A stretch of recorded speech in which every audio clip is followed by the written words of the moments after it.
Denise, maybe you can talk to my wife and maybe you can organize something like this for my 30th birthday. But I'll be prepared. I don't think believe that. On September 16, 1979, you said goodbye to all of your loved ones, and along with your buddy Sergio Medina, you entered the United States Navy. You went through 8 weeks of basic training at Great Lake Naval Training Center in Illinois. There you met Alan Enders, and the two of you became close friends. When basic training was completed, you graduated, and both of you and Enders boarded the ship, the USS Sample. You sailed throughout the West Pacific Ocean.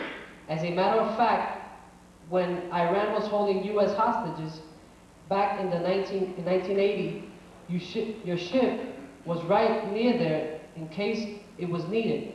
While on the USS Sample, you met another person whom you became very good friends with. You were both stationed in Pearl Harbor, Hawaii. Do you recognize this voice? Walter, 10 years ago I asked you a very serious question. I ask you again, is my hair falling out?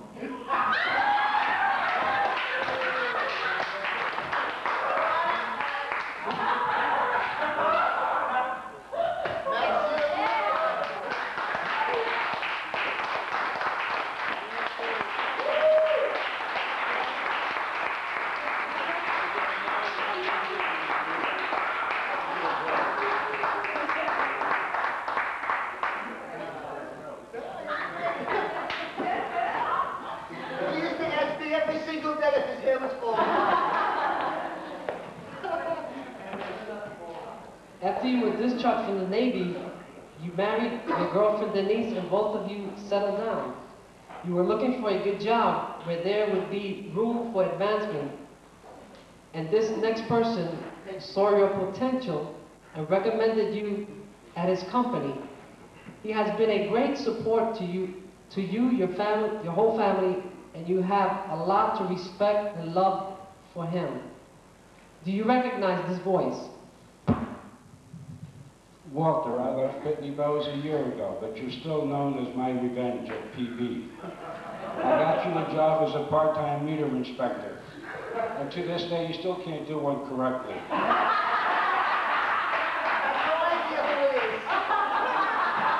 I'm glad they won't let you do them anymore. I don't know what you're doing now, but apparently you can't be doing it very well because they keep you for too long. Do you know who I am? No.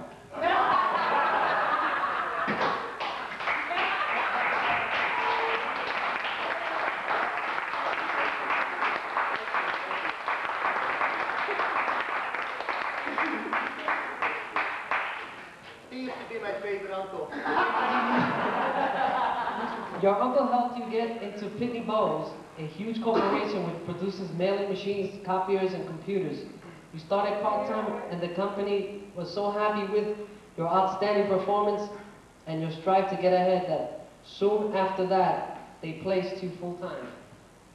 One of the people at the company has made a great impact on your life. He has managed to be both employer and friend to you and has made your experience with the company a good, encouraging one. Do you recognize this voice? Walter, about sometime in the early 80s, you became a full-time employee with Pitney Bowes, where you worked under me, assigned as a trainee. At the time, you couldn't fix nothing. After my first field trip with you at a customer's office, I knew we, the corporation, was in big trouble. As time passed, your skills improved about maybe 1%. But during your performance review, all you talked about was how good you were and how much money you wanted to get. Told me you was the best service rep I've ever had. Keeping in mind now, every call you went on, I had to send someone else to fix it up. After that, you decided you would bring all your friends in for a job at Pitney Bowes, which you did. Carlos Duran a job, you asked if you could train them. Being the manager that I was, I said, yes, go ahead. The rest is history. The company stock dropped, 5,000 people was laid off, 20 branches closed around the country. So I decided I better transfer you out of my group before I end up on the employment.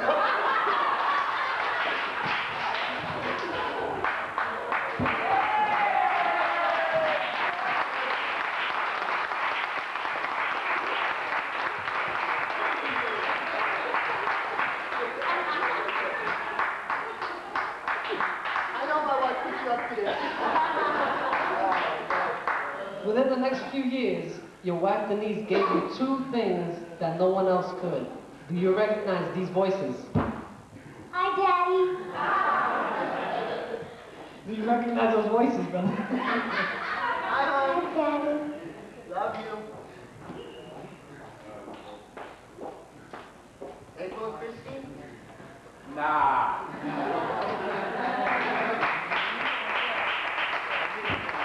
It's your daughter.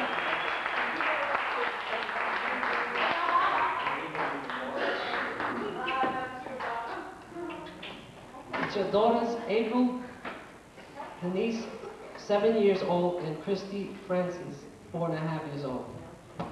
At the age of 24, you had a very interesting experience. You called out to a God you didn't know, and he revealed himself to you and totally transformed your life. You even experienced several miracles. Can you tell us about this? Can you tell them about it? Well, you experienced several miracles.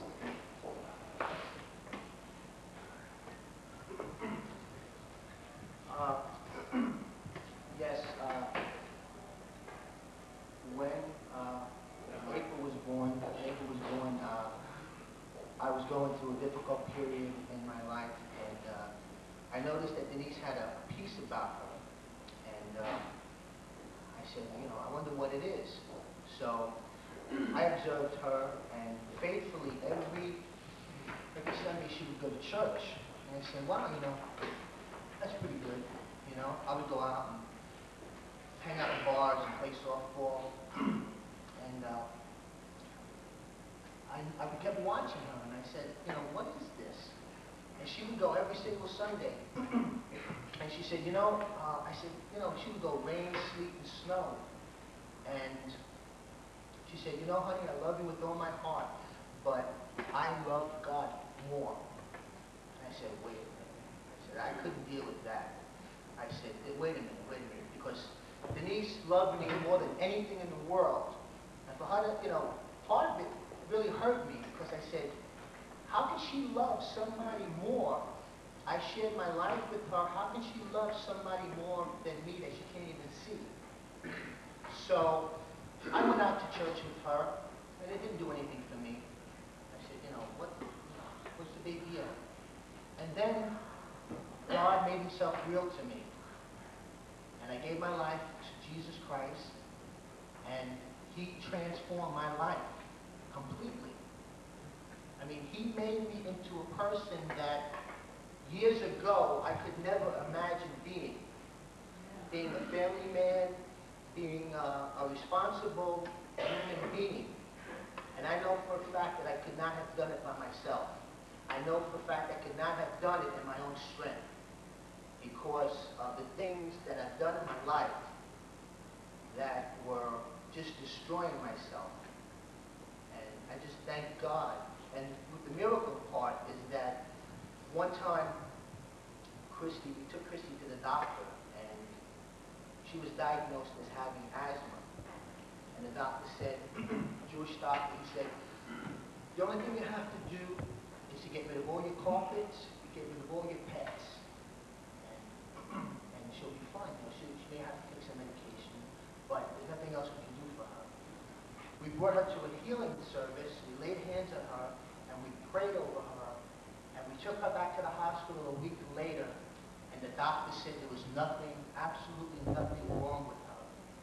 The doctor said, I think I made a mistake. I said, no, you didn't make a mistake. God changed your diagnosis.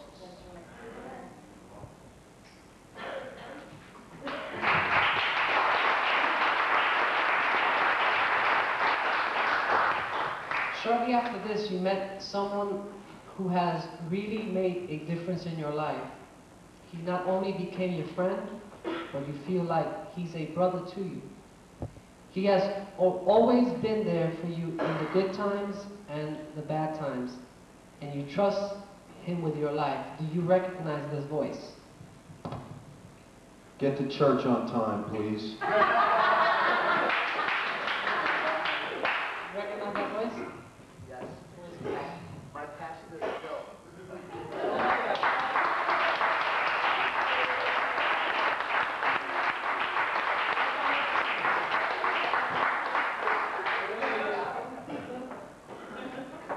Your great friend Joe, Dr. Joe Mattel.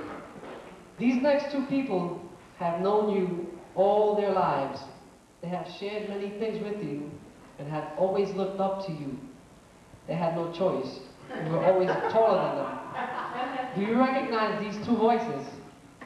Do you remember the three of us getting into a fight? The fish tank got knocked over. All your fish died. God, are you mad? What are you You did it too, Terry. I didn't do that.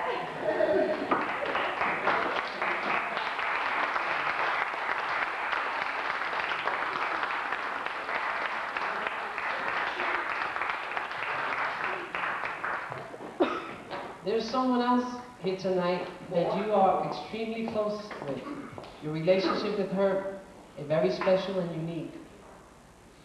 You have been each other's strength in times of need, and you know that you can always depend on one another. The two of you even happen to share the same last name. Do you recognize this voice? Walter, do you remember the time we were visiting someone in the hospital? And on the way there, there was something special they liked, so we picked up some onion bagels. Garlic. Garlic. You're right. And I ate them and my wife wanted to kill me.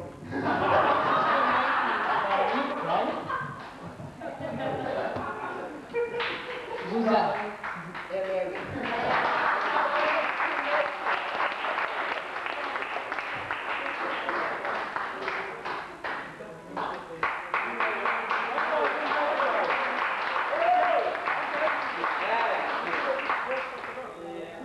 As we come to the end of our guest, we'd like to bring out one last person who loves you so much and felt that you are so special and so worth it, that she did everything possible to make this night possible. It's your wife, Denise Boland.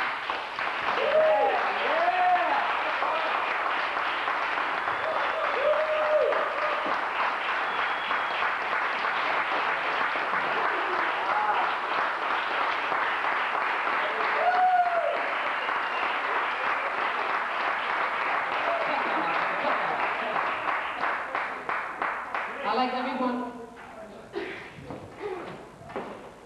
Hey, we tried to get Steve quiet, but he couldn't make it. On behalf of everyone here tonight, I want to honor you with this plaque as memento of this fantastic reunion. Walter Boland, this is your life.